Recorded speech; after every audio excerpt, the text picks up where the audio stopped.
Brought to you from Melbourne, Australia, this is the Badminton Podcast, a community for badminton players by badminton players, where we talk badminton, celebrate local heroes, interview players from all walks of life, and push you to grow as a player and a person. Introducing your hosts, Jeff and Henry. Hello, everybody, and welcome to the Badminton Podcast. My name is Henry.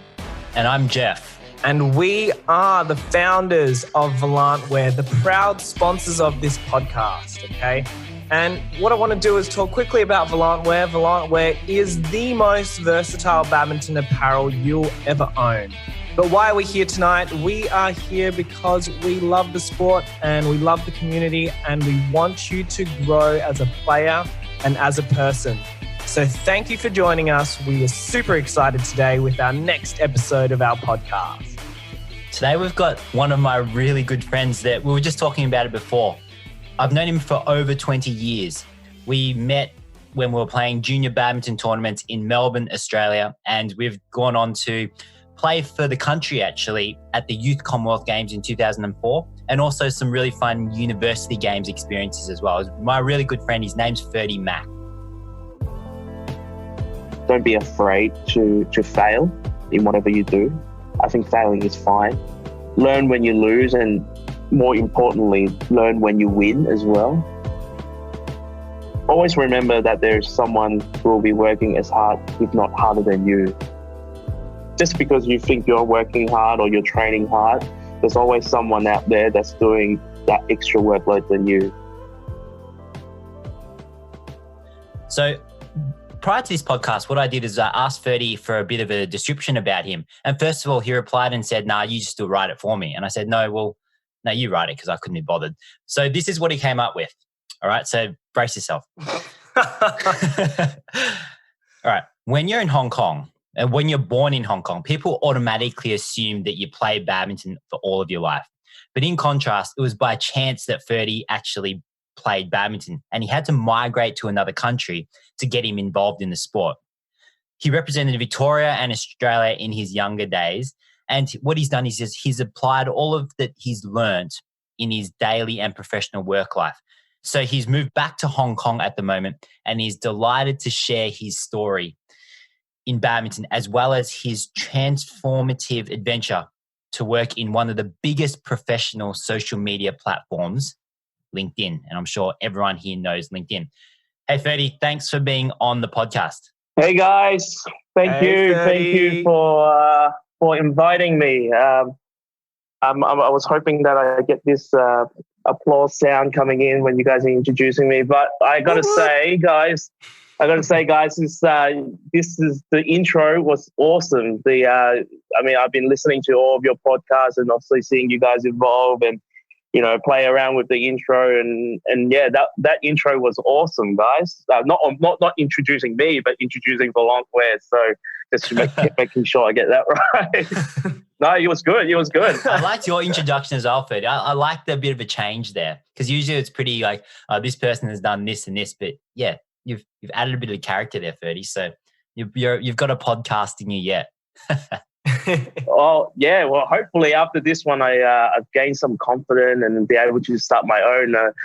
Just prior to the podcast, I was telling these guys I've been wanting to start my own podcast, but ideas always only seem to stay in the brain. It doesn't come through action. So hopefully.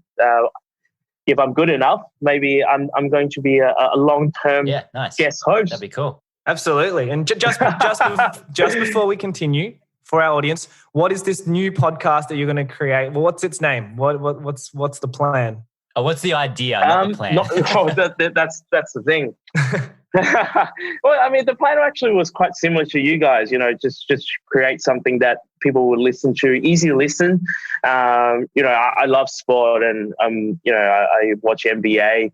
Even I probably shouldn't say this out loud, but even when I'm work and obviously given the American time, I watch it on one of my screens, and I love soccer, I love Aussie rules. So you'll be a podcast inviting guests to talk about sport and whatever their favorite sport is, and this is purely inspired by some of my favorite podcasts as well. But that hasn't quite come to fruition yet. But hopefully soon. One of your favorite podcasts is the Badminton podcast, right? Well, it is definitely up there. And I think after the episode, well, whichever one I'm going to appear in, will definitely shoot right up the top. Definitely first, right? Yeah. So Ferdi, just based on your introduction there, when you started playing badminton, did you not play in Hong Kong? And then why did you start in Melbourne? Yeah. Look, it's interesting because coming from a Hong Kong background and actually when I first migrated to Australia, people automatically assume I was pretty awesome at this sport, but little do they know I only started learning the sport when I arrived in the country.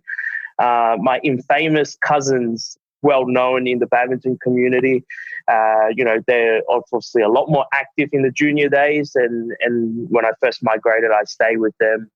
And I would go to training sessions with these guys. And back then it was down at Kilsyth, the home of badminton, Melbourne, probably one of the few stadiums that were available during those times. So I naturally, went to training and I wasn't the fittest of them all. In fact, I probably had a bigger belly than I do right now. So in a conscious effort to look fit, I would involve in the training and I guess I didn't even know that I had this competitive nature in me, and maybe it was growing up with your cousins and staying with them, this competitive nature eventually comes out. So seeing them representing Victoria, makes me also want to represent Victoria, and then obviously, the first priority is to beat them, and then go on to and bigger things. So that's how my badminton sort of passion started back in the younger days. Cool. And do you play much in Hong Kong now? Actually, it was, in our little group chat with some of the guys and girls back at home in Australia. I actually haven't played for a little while, and it's not because I don't want to play. Is every time after I play, my body aches for about 4 or 5 days. So, it's the body side of things. Mentally, I'm still there, and I'm still thinking that I'm 18 and moving like a 16 years old. But my body is probably around 45 at the moment, so it doesn't match up. Just for everyone else, how old are you now, Ferdi, or is that not to be disclosed? Yeah, that's the biggest mystery on the badminton circuit. I've been said and told that I'm quite old, but I'm only 33 this year. 33. Ripe old age of 33. Yeah, that's it. You're at your peak now, Ferdi. Well, some would say I'm at peak. Yeah. Maybe not at badminton, maybe at something else. Then Ferdi, just to add a bit more flavour to the badminton, because we like rarely talk about trick shots and actual shots in badminton. I want to ask you something. What's your favourite badminton shot? Good question. I do like the behind the back shot, and it's probably one shot that I attempted too many times and too early into my badminton career, and probably that's why I failed quite early in my badminton career. But yeah, and I think after playing that shot in front of some of my coaches, definitely set me back into playing just the pop away. But behind the back is definitely my one of my favorite shots. Just for the audience, the behind the back, do you mean like you're instead of playing a forehand, instead of playing in front of you, you're playing it all the way around on the other side? Yeah, exactly. Just doing 180, 270, 360 even maybe. Yeah. Swinging your arm around the back and magically and pray. Yeah, most of the time. And was that a shot that helped you make it into the 2004 Youth Commonwealth Games in the Australian team? Definitely, I would say no. Look, it was a lot of factors making into that team, and probably one of the major factor was because my doubles partner dropped out, and then the next in line person to call was me. So that's how I think and I thought how I made it to that team. But it's still today, one of my biggest achievements in badminton. Having represented Australia.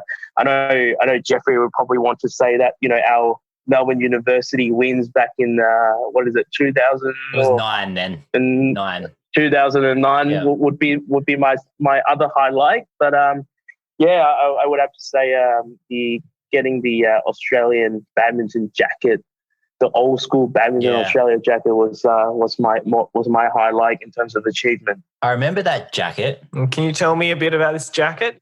Well, first of all, they didn't come with my size. It was whatever left over from the seniors, and so I mean, nonetheless, it was special to don on that jacket. And again, this is probably the competitive side of me, and being competitive within my family members comes in because. I was the first one to ever represent the country and actually getting something to prove it. Little did I know, my 9 years old younger sister would then go on to represent Australia in every possible chance except for the Olympics and Commonwealth Games, and that put me to shame, definitely. Good role model, though. Yeah, well, I hope so. Good role model. Hey, Ferdi, do you remember who... So just for the audience, so the Youth Commonwealth Games is an under-19 competition for all the Commonwealth countries. So just think of the Commonwealth Games if you're familiar with it, and it's just on a youth level. Do you remember who was at our Youth Commonwealth Games, Ferdi? Who was there? Not our team. Well, you and I. Not our team. I mean the players that we saw there or met there, and then they went on to be awesome players. Do you remember who they were? Well, this is where I think our timeline might be a little bit mixed up because the one that I played was the Youth Olympics, and this is the first time they sort of trialed badminton as an event, and so this is quite the first time they had it. Your brother wasn't playing, but it was guys like Glenn Wolf, Ross Smith, Ben Walkley, Alistair Wiley. My two good friends over in WA, Tiger and Ephraim. So that was like the first time they really test out badminton on this sort of youth Olympic Commonwealth scale. And back then there wasn't a lot of teams playing the youth Olympic or youth whatever that was. And there was only ourselves and New Zealand, and I think Tahiti was involved. And I think the next year, whether it was the Youth Commonwealth or the Youth Olympic, it got bigger and bigger and bigger every year. So look, I like to say we were the pioneer, the guinea pig of the program, and glad that it has, from what I know now, probably not so much Sarwan or Matthew, but when they played the Youth Olympic and Commonwealth, it certainly was a lot bigger than when I used to play. Yeah.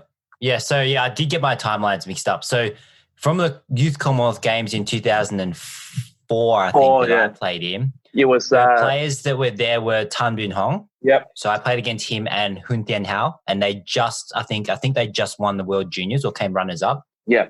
Rajiv Usuf was there, I remember. Yep. Yeah. I think I remember Gabby White was there as well. Yeah.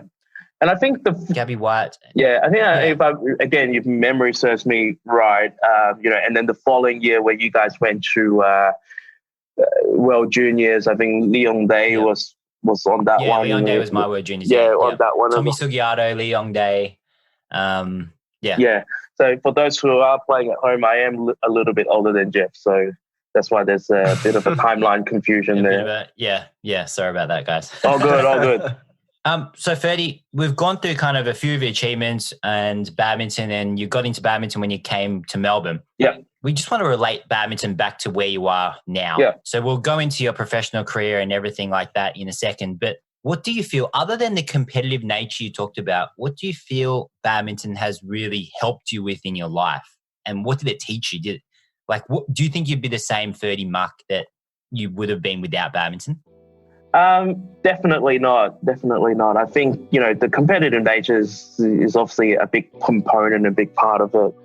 But, you know, growing up training and you know, learning how to listen, learning how to take criticism, and learning to correct those things that you do wrong on court or at training, because, you know, it is hard to take in criticism, and the fact that my mum and my dad didn't play badminton, and they were, you know, back in the juniors they would come watch me at a tournament and they would be giving me criticism. And for someone who doesn't play the sport and to give you criticism, it doesn't sit well for teenagers at that age. But you need to learn how to take in those, because even though they don't play, they obviously see things from a certain perspective, and which will have some value add into your progression. And that's one of the big things I've learned. And, you know, along the way, there was a lot of people that have given me advice, and whether it was good advice or bad advice, you just need to learn how to take in those and how to apply those. Because I think, you know, nowadays a lot of people certainly expert themselves in different areas and like to be given advice, and sometimes people tend to not listen to certain advices, and I think, you know, sometimes we need to do a little bit more of that.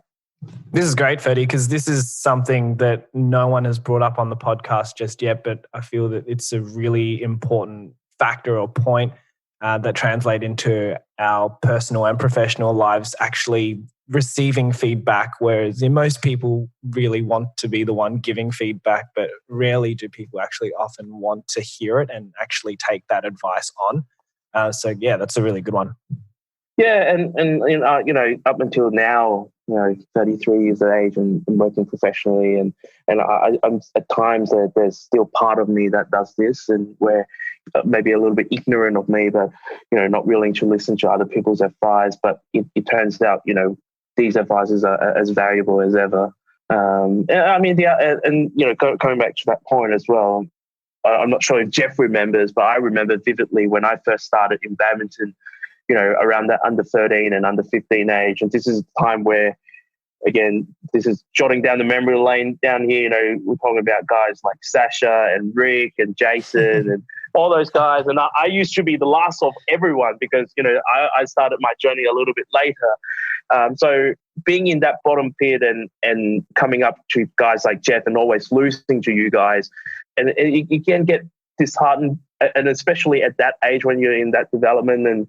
And so you know, how do you come through those difficulties, and what kind of training you need to improve, and how do you forget about the losses and aim for the wins? Because I think, not trying to stereotypize the generations of today, but when people lose, whether it's competition or whether it is, they tend to not think about what they need to learn. And I think that's really important.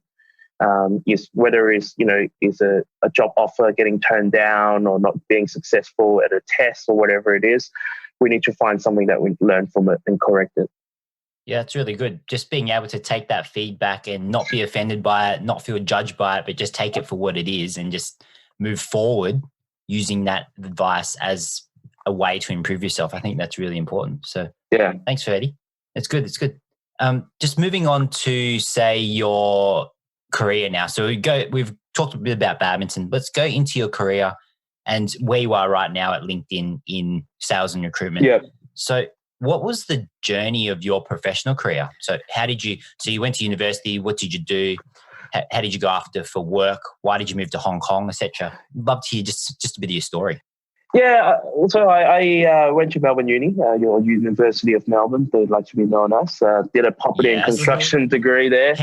Henry and I as well. Go Melbourne Uni. Go Melbourne Uni. I probably spend too much time on the South Lawn rather than in the classroom.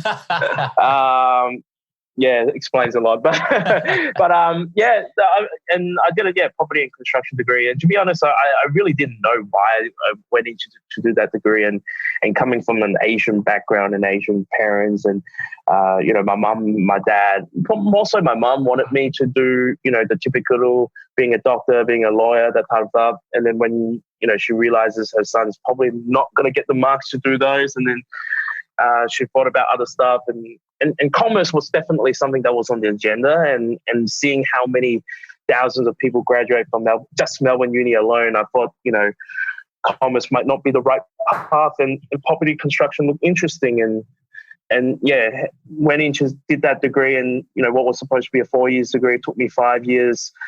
Had work placements and actually worked in the industry for a number of years, but never really had any interest, to be honest, in the degree, nor the stuff that I was doing and working full time.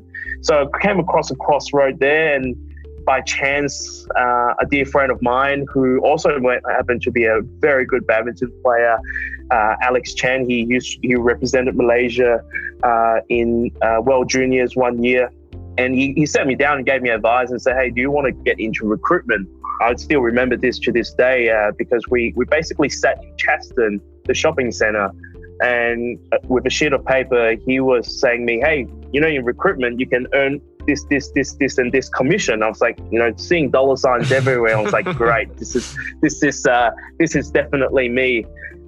Little did I know, I enter recruitment, the recruitment industry, just on the back end of the global financial crisis. So not a lot of people would be hiring during those times, and it was a tough time because I've never done any sales in my life prior to going into my first role in recruitment. So picking up a phone and talking to a stranger was something that's quite new to me, and trying to sell them something, sell them a service was even more difficult than you imagine. So again, until today, I still very thankful of my first recruitment boss who given me this opportunity, because he was really confused when he met me. He was like, "Hey, are you coming in to see me as a candidate, or are you coming to me to actually interview for a job with us?" And then after 1 year in recruitment, obviously, there's circumstances changes, which came back to Hong Kong, and which again, at that time coming back to Hong Kong, I thought about, hey, is recruitment really for me? Because I wasn't making the money that Alex was telling me that I was supposed to make. Alex, and then, Jesus, Alex, come on. Yeah. And so, I actually did enjoy working in a recruitment company because it was a lot of fun. The people were just very different that you work with. Salespeople has a lot of enthusiasm when they're on the phone, a lot of spark and a lot of banter in the office as well. So I did enjoy that. And coming back to Hong Kong, I decided to continue to work in recruitment.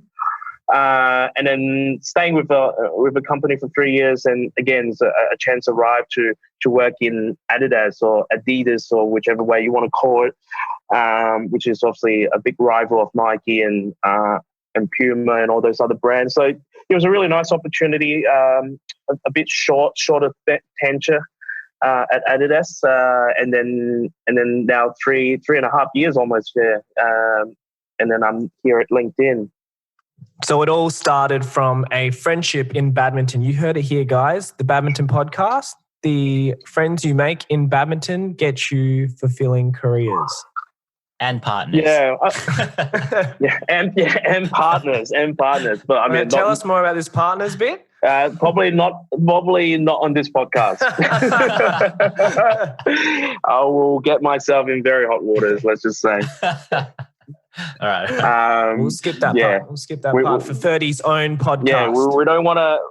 Well, it's probably best for the badminton community, because probably opening up other people's can of worms, which I don't want to do.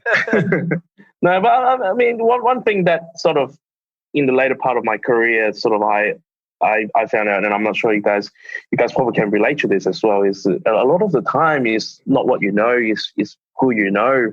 And I found it out in particular in recruitment industry. You can, have the best sales techniques and whatnot, but a lot of the times is, what's your relationship with the client, and how do you nurture that, and how do you maintain that relationship, and from that particular network, how does it branch out to other networks? So social skills and is a big impact, and for all three of us, in fact, Henry coming from SA and Jeff and I, even though Jeff and I are in Victoria, but we're miles apart in terms of where we live back in the junior days. And, at those tournaments or at those carnival where we form friendship, and it's a good skill to have.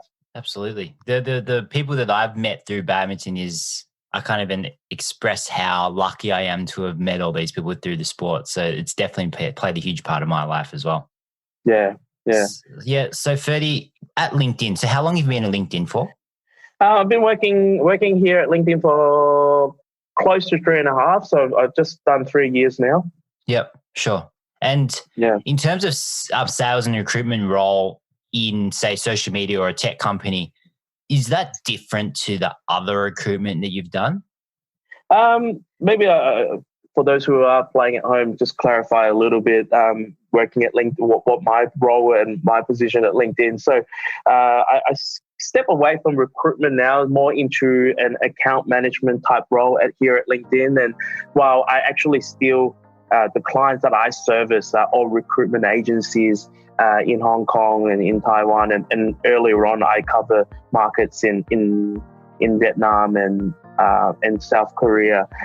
Working in the tech company is definitely very different, in terms of working in a recruitment company, or even just working in very traditional corporate company. And I think just from a personal perspective here, it all started with Google, and I think when people think about working at Google, people think about the slides that they have, or the lunches and the sleeping pods. And the sleeping pods, exactly. And this is what all tech company is striving to be, and ourselves included. And not to blow our own trumpet here, we have an in-house gym at our office, and we have shower facilities, and we have a table tennis table and pool and things like that. What tech companies tend to do is really look after the welfare of their staff, and it's not easy to hire people, and it's even harder to maintain good people. And I think what tech company has done really well in the past decade is providing really good, salary-wise and compensation-wise, but really good benefit to ensure their staff don't want to leave. Do you find that anyone takes advantage? I know you're not going to say certain people, but just as a general culture, because the culture in LinkedIn or a tech company like that, I assume it will be, yes, you get all these benefits, but it's part of the culture that they don't take advantage of it, and they still get all their work done really well, really efficiently, and to a really high quality. Do you find that that's the case? Or do you find that there are some people who do come in and take advantage, and you notice that there's a higher turnover of staff in those kind of categories? Or do you find that when someone comes in, they're usually pretty much part of the culture straight away? They use the benefits, they love the benefits, but they also do really good work. Yeah, I think it's all kinds of that aspect, and just again, for example, the Hong Kong office is a sales office, so the guys here is pretty much out and about all the time, because they're going out to meet clients in different locations. They bring clients in, and we'll be stuck in the meeting room for an hour. And also, being in sales, you have a quota that you need to chase. So most of the guys here are very self-efficient, and one thing that I really love about working here is the management style as well. It's more of a leadership style rather than the traditional management style. The managers here really try to inspire each of the sales rep to do better than just 100%. And that's something that I actually really appreciate, because they give us enough flexibility to do what we need to accomplish that task. But again, at the end of the day, it is a sales environment, and I think sometimes the people that comes in and out of our organization, or maybe other tech organization, drown themselves in these sort of benefits and compensation, and forget the actual work that they need to do. And you'd see the trend where people that may not last long is because of those reasons. So there's bits and bobs, but for us, especially in the Hong Kong organization, I would say all of us being in sales are pretty self-aware of what we need to do in order to continue our journey at the company, and go forward from there.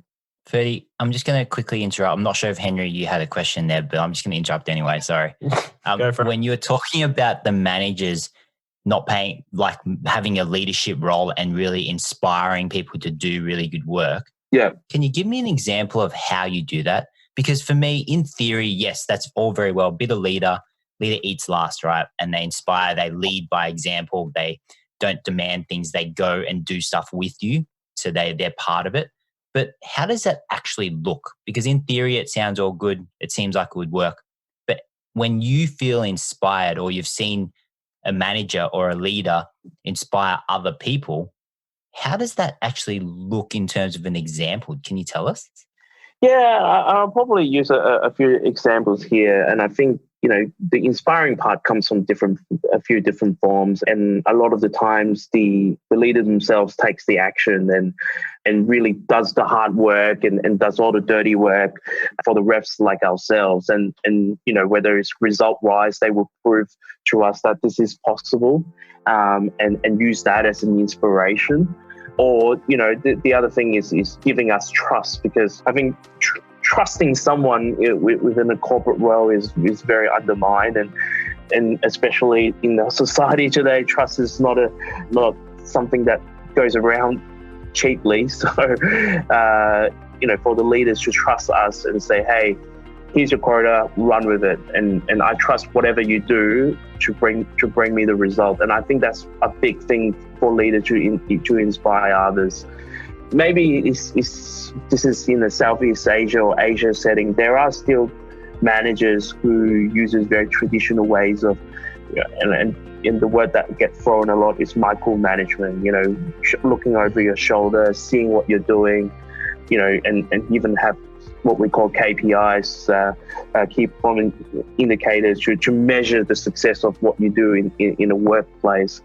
But I think, maybe from a personal standpoint, what worked well with me is someone that, is just give me enough trust and let me run with it. And that's what I appreciate. And that's what inspires me. Yeah, cool. So to change directions a little bit here, thank you for the answer, Ferdi. I want to talk about something because this is a bit of a sensitive time for Hong Kong. And Jesus Christ, you're going to get me kicked out of the country. Yeah, I'm going to get you kicked out of the country now, Ferdi. No, what I'm asking, because you briefly mentioned that, as a sales rep, and I know because I've been a sales rep, that you do spend a lot of the time on the road. How has that been for you at the moment? Look, obviously I'm not as influential as LeBron James, so hopefully my comments here will be okay. But you never know, Ferdi. Ferdie Mack said this on the Badminton podcast. Kick him out of the country. Kick him out of the country. It is a very sensitive time here in Hong Kong, that's for sure. And I forgot the question. What was the question? How are you finding getting around Hong Kong at the moment, being a sales rep and having to be on the road all the time? Yeah, look, it is difficult, and but I think things have sort of drastically changed within the last month or so. And I would say while the protests are still happening, it has died down a little bit. So getting around, during work hours is definitely not a problem. But, the fact that some of these mega shopping malls have to shut down at certain hours and shut down on the weekend is really causing, whether we like it or not, and whether we, believe it or not, it is causing economic damage to some of the businesses, whether it's, multinational or smaller scales. Yeah, so it is okay still for the time being, but the conversation with all our clients has been a little bit more difficult because they also experience the same thing that we're experiencing. While I can't comment when this will stop, how this will stop, what it needs to be done to be stopped, we just hope that there will be an outcome that can satisfy everyone, hopefully. That's very, very politically correct of you, Ferdi, and I hope you don't get kicked out of the country. Yeah, look, again, I'm no LeBron James or the general manager of the Houston Rockets, so let's hope that I'm safe and protecting your podcast and myself. If our podcast gets deleted, we know who did it. Well, yeah, we know which episode that would be. So Ferdi, since you've been at LinkedIn and been in recruitment and you've had this really exciting journey, is there anything that you would think that set you back along the way that you've really learnt from, or any failures? I think, it comes from badminton as well, and trying to tie in all this back to badminton is being defeated and getting rejected and how do you bounce back and what do you learn from it? One of the key takeaways that I personally look at is during those times when you get knocked down or you lose, what are you learning from it, and how do you improve from that? And even more so, and I think actually more importantly, when you actually win, what are the lessons that you're learning from those as well? Because I think quite too often when we win and we just forget about the whole world, but there's still going to be lessons to be taken away from those. And this whole journey, transformative journey from being in construction to being in recruitment and now ending at LinkedIn, there's definitely a lot of setbacks. And I recall one instance when I used my first job, and one of the first few cold calls that I had in recruitment. I called the owner and said, "Hey, I'm Ferdie Mack. I'm calling from XYZ Recruitment. I'm a specialist in commercial construction." And looking back at it now, should probably work on my elevator pitch a little bit better. But straight away he told me to excuse my French, to F off, and then cut the line. And then I look at my boss at that time. He said, "Call him back." I said, "What do you mean call him back?" He just cut me off. So I did, and I had to say to him, "Hey, sorry, your phone went out." We didn't continue our conversation there. And so, I mean, looking, if I were to do this now, I definitely wouldn't have any trouble of doing it. But, again, first few cold calls, never done sales in my life. You could imagine the horror that was written on my face. And this is just something you have to learn, and something that once you know what you need to do and be prepared to step out of your comfort zone and actually do it, and make some, I guess, fun and enjoyment out of it. Because from there on, for me, it was like, well, what could possibly go worse? This guy already threw his head off to me. I can't imagine, anything that could be worse from that. And from there on, every call became quite a fun activity. And for those recruiters and consultants that are listening at home, I'm sure we all done this game where we, have a session in the afternoon, and there's a word that you have to put in your call, and quite often that word is highly inappropriate in client conversation, and that's how you create those challenges and make a fun environment at work. And I think, wait, Ferdi, what's the what's that? What's the word?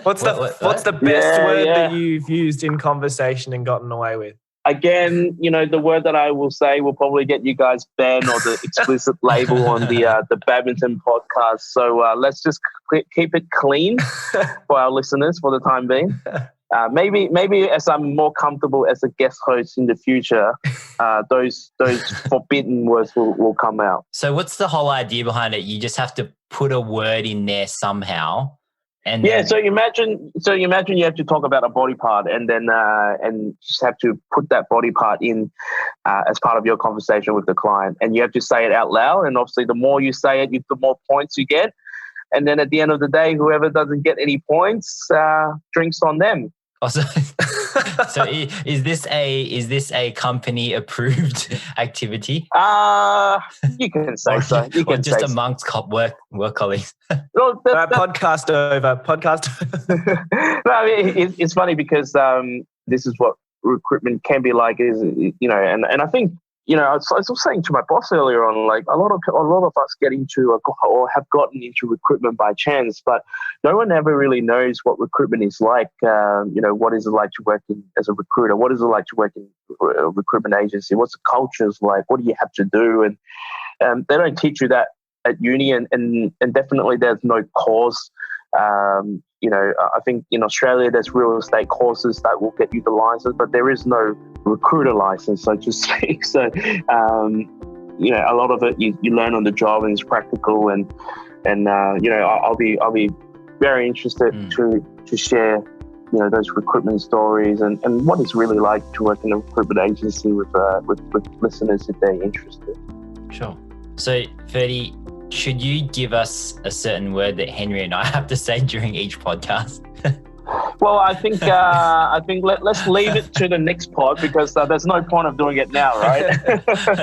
So I think I'll after this pod, and I'll slip you guys the word, and then we'll see if you guys are going to be mentioning those words. See if we can in the next podcast. See if we can be. And whoever guesses the word correctly gets a free t-shirt. Yeah. Wow, there you go. Promotional. Yeah. So, all right, Ferdi, let's get back to some serious stuff so that listeners can get something out of this. Yep. I think I'm gonna shout out to a few people. I think Erica Pong and Jackie Wu will definitely get a lot of laughs out of this. So they are definitely getting something out of it. So if someone's trying to progress in your industry, so whether it just be at a tech firm, or whether it's in recruitment or in sales or account management like you're doing, what do you think are the most important things about being really good in your industry and progressing and getting promotions and climbing the ladder and, just really excelling? Oh, great question. If I really have to narrow down to one thing, it's the notion of not being afraid to try and to fail and as a process to learn. I think that's probably my core thing. And to be honest, some people think working in the tech world is the most wonderful thing. And then I think, once they actually join, it may not be as great as what they perceive to be. So having that network is important as well. And that's why it sort of leads to, the importance of what we preach in terms of LinkedIn is having that really strong personal brand for your networking purpose, right? Because as technology grew and so rapidly, a lot of people make their decision by doing the research on themselves. And I don't know how many people does this on a regular basis, but I always ask my clients and have they ever Googled themselves in terms of the company or their name, in recruitment and see what kind of results came back. And is there something positive to be said about them? Is there something negative to be said about them? Because likelihood, a lot of people are based on these reviews or based on your profile are making that first impression or first assumption of you with that as well. So that's quite important in terms of, building a brand yourself within a working and corporate environment and then going there. So when you say creating your personal brand, it's more than just writing a good resume, isn't it? Definitely is. I think, in a lot of the talks I talk about when someone mentions you. So, if I go out to a random person and say, hey, do you know Jeff and what do you know about Jeff? Or do you know Henry and what do you know about Henry? What they say about you essentially is your brand and is your reputation, right? So, but unless, these people know you won't know. And obviously LinkedIn created a platform, a lot of people think is a virtual CV or it's the online platform where you can put your resume, but also we're much more than that. The fact that it allows you to, share contents and build contents. And I think, through these contents, you're building a case of, your interests and from there on, people can see from your interest, people can see, what you strive to do and what you're interested in. And from there on, ultimately create a brand of say, hey, this person might be interested in tech, this must be interested in esports or whatever it may be. So I think that's quite important. Yeah, cool. I think that's really important in that, it's just not just about a resume. It's what you live and breathe, not just what you write down on a piece of paper once and hand it to a prospective employer. It's about what you do content-wise, what you release, what you talk about. Yeah, and again, on that point as well, your future, whether someone that you're going to do business with or your future employer, they're going to look beyond just a piece of paper these days. Again, this is because information are readily available on us online. They might be, going to your Facebook, maybe going to Instagram, or maybe going to your LinkedIn to see, what your interests are, what kind of person you are, and what kind of culture fit. And that's why, a lot of these companies start to introduce personality tests. And again, this is not because companies say, oh, we only hire this type of personality. And I think it's more so that company wants to have a diverse personality within the team and build, a really diverse and inclusive environment within their organization. Yeah, and I guess for me and from my perspective of LinkedIn, it adds another dynamic to that CV as well. It gives an individual a bit more specific, it gives a company a bit more specific understanding of various individuals that might be applying for work there, or just it helps to, as you said, work on your own personal brand. And when we think about personal brand and even just branding in general, it's how you think and feel about that particular person and how you can convey that in your LinkedIn profile. Because that's something when you're comparing different CVs is so hard to appreciate, because a lot of people will just put their top shelf, results in there. So yeah, I think it does add another dynamic to that individual.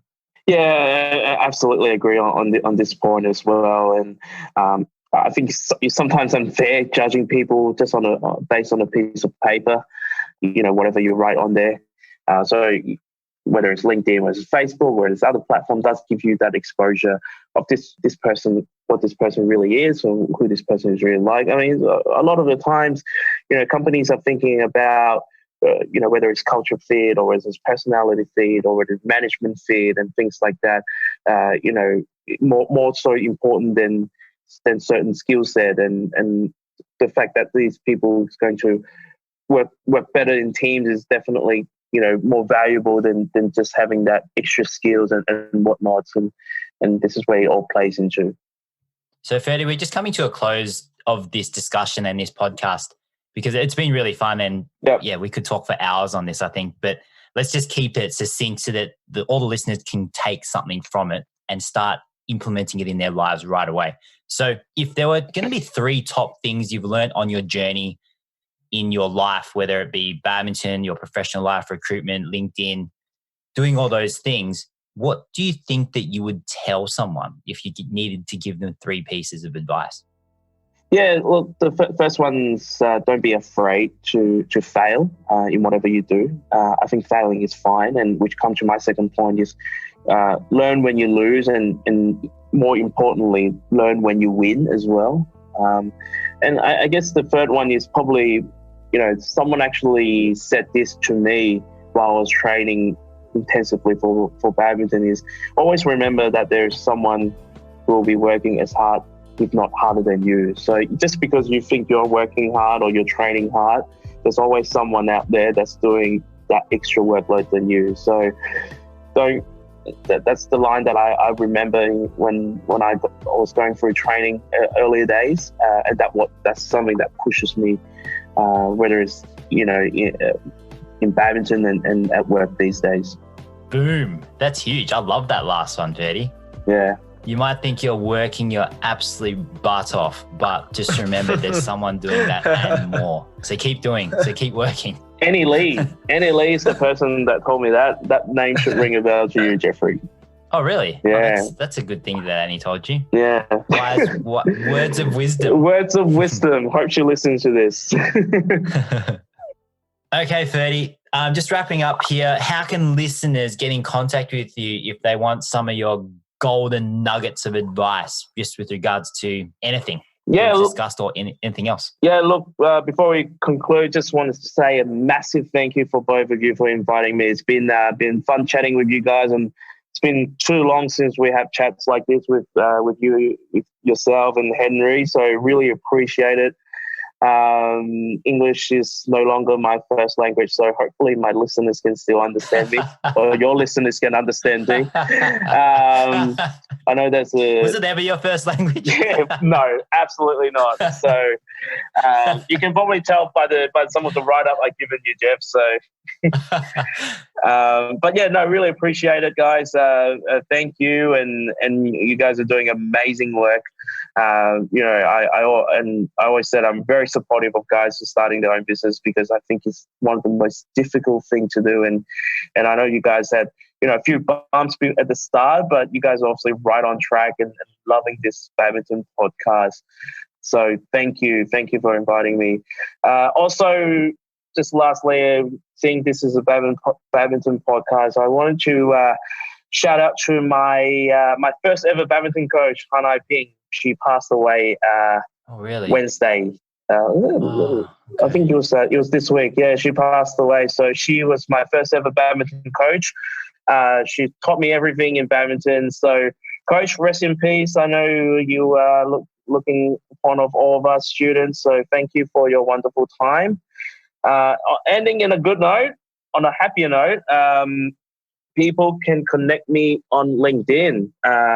There is only one Ferdie Mack on LinkedIn, providing you spell my name correctly.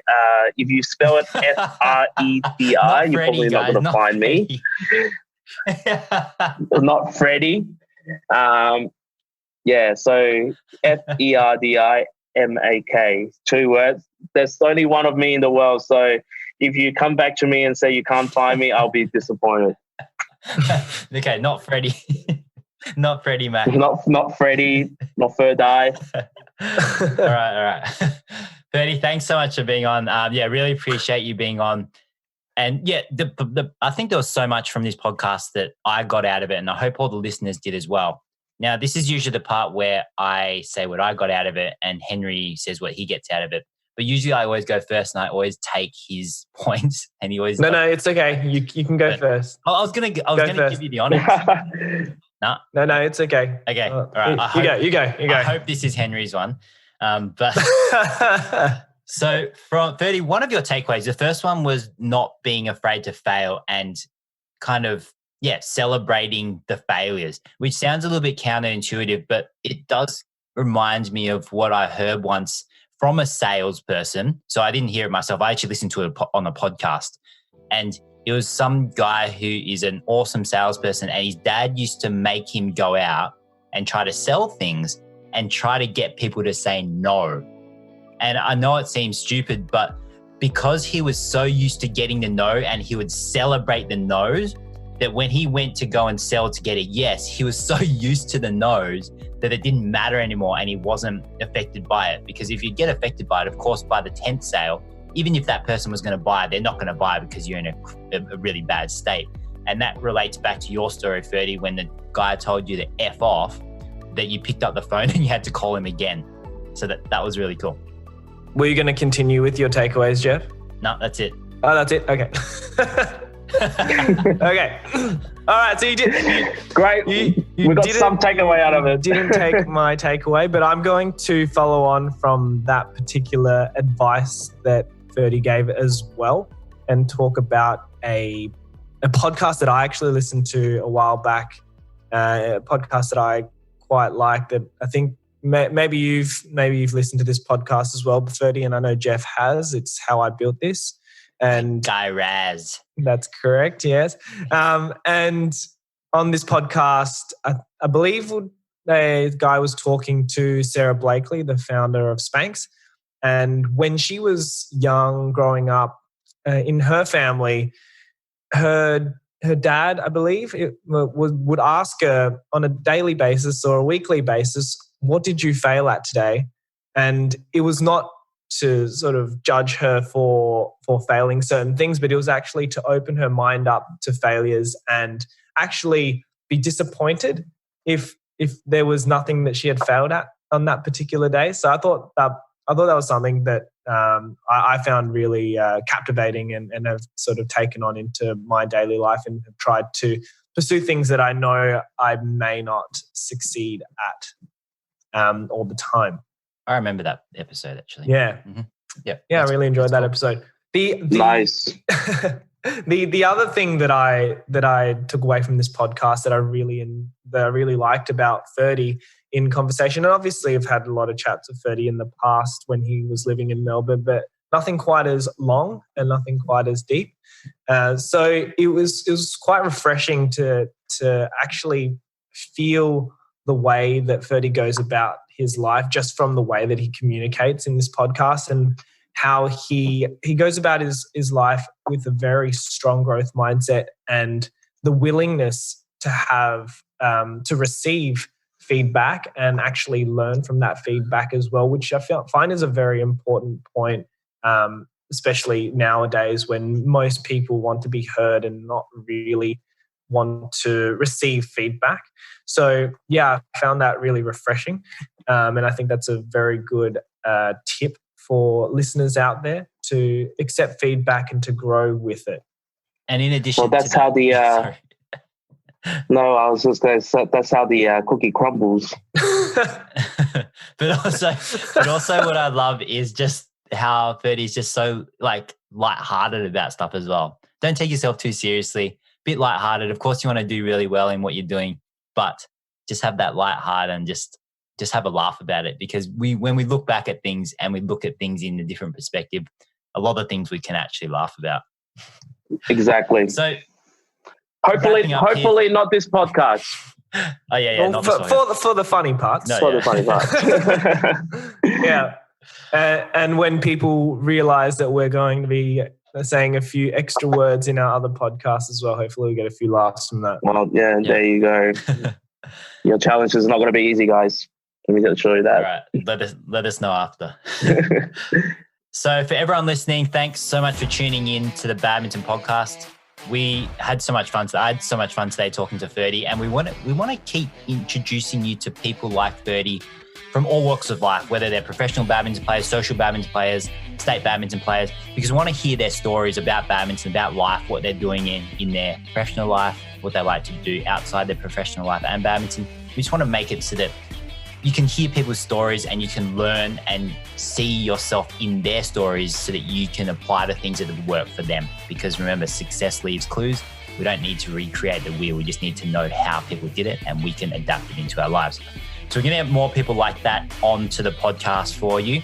In the meantime, make sure you share the podcast with everyone that you know, that everyone that you think will get benefit from it, even if they aren't badminton players, because I think that there's so many golden nuggets of wisdom that everyone can get out of it, not just badminton players. And we also want to introduce them to badminton as well, because that's what we're about. That's what the Badminton podcast is made for, because we love badminton and we want to create this community where like-minded people will come together and share their ideas and give each other advice. And if you want to connect with us, you can connect with us via our handle Volantwear, VOLANTWEAR, on Instagram, Facebook, YouTube. And I'll add an additional one here, LinkedIn. We are actually on LinkedIn as well. We haven't mentioned that in the previous podcast, but we are on LinkedIn as well. And also our website, www.volantwear.com. Awesome. Badminton apparel. Yeah. Okay, thanks guys. Bye. Thanks guys. Bye. This podcast was brought to you by Volantwear, the most versatile badminton apparel you'll ever own.